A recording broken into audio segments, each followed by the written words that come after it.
I am in Corydon, Indiana at Indiana Caverns. This is the newest cave to join the Indiana Cave Trail. So this is a fairly new tourist cave, so I have not been here, so it's going to be interesting to see how this one is. So let's go check this out.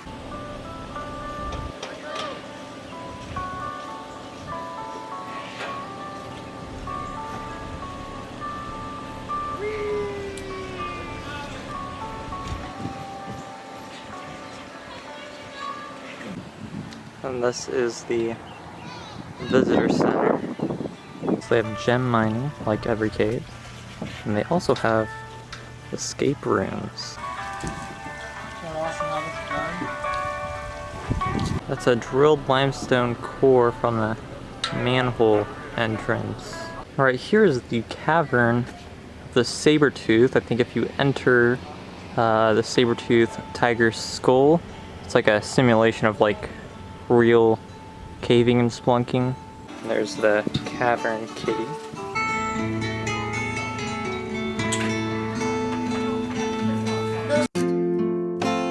Inside the visitor center, there are some prehistoric Native American artifacts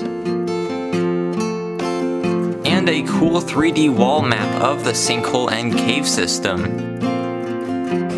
Clever. This painting shows what the area may have looked like during the Ice Age. You walk down this tube 110 feet underground to enter Indiana Caverns. Indiana Caverns is part of the Binkley Cave System. It is the largest known cave system within the state of Indiana, and it's the 11th longest in the country. About 36 miles have been discovered, and there's probably 10 more miles that haven't even been explored yet.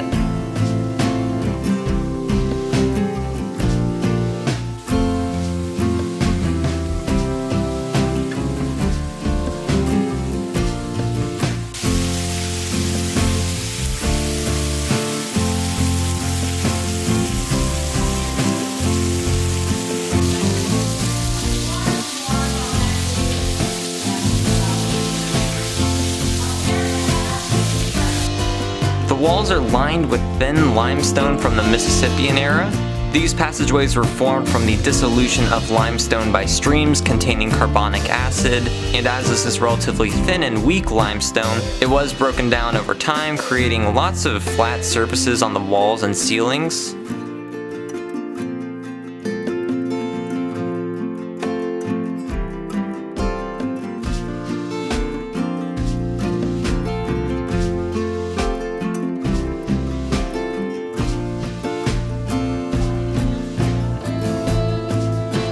This cave is one of the best places to see Ice Age history, where it happened, anywhere around. Above this pile of rocks, there was a natural opening to the surface during the Ice Age, so lots of animals would have been entering the cave and probably never coming out. And then they would get trapped in here.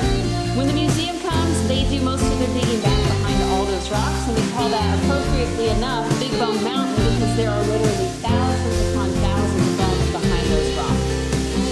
This was happening 38,000 years ago to 17,000 years ago.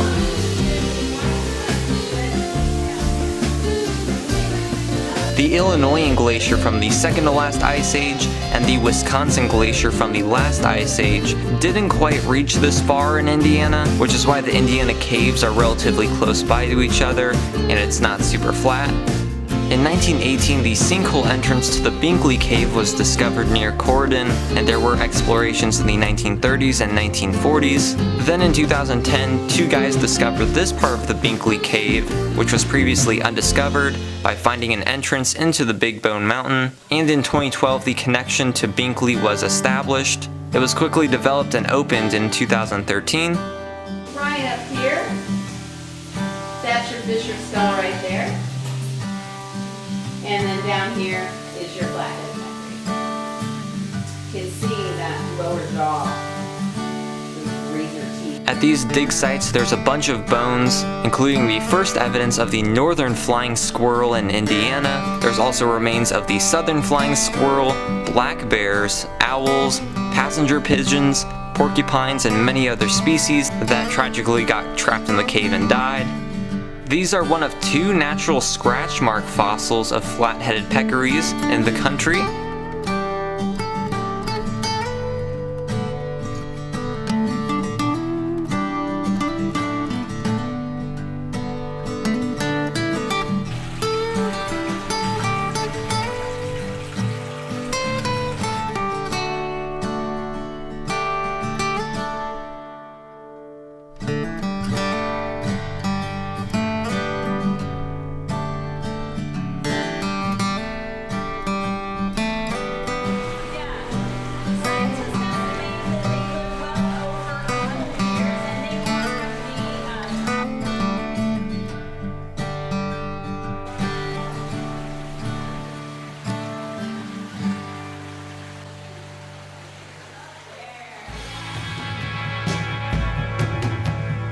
There's another rare flat-headed peccary skull found in the cave. They were an Ice Age era herbivorous peccary.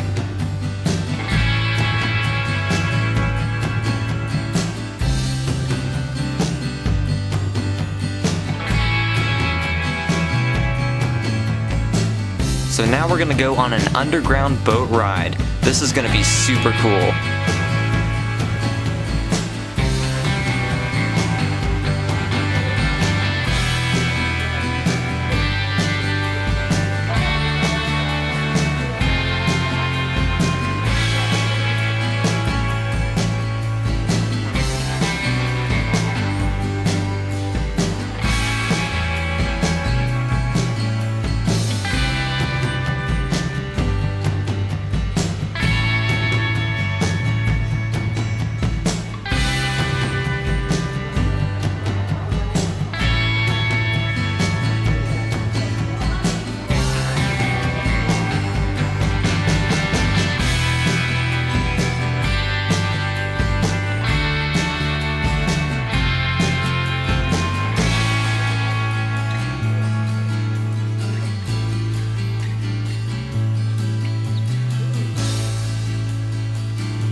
Now headed back through the cave to the entrance.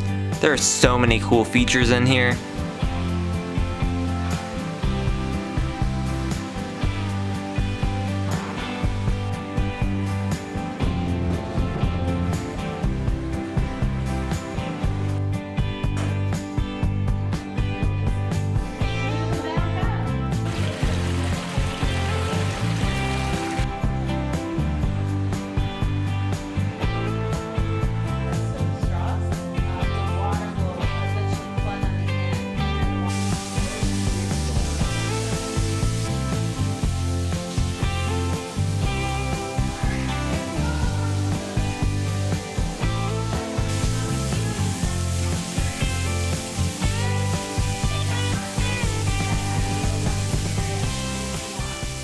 Alright, so Indiana Caverns is pretty neat.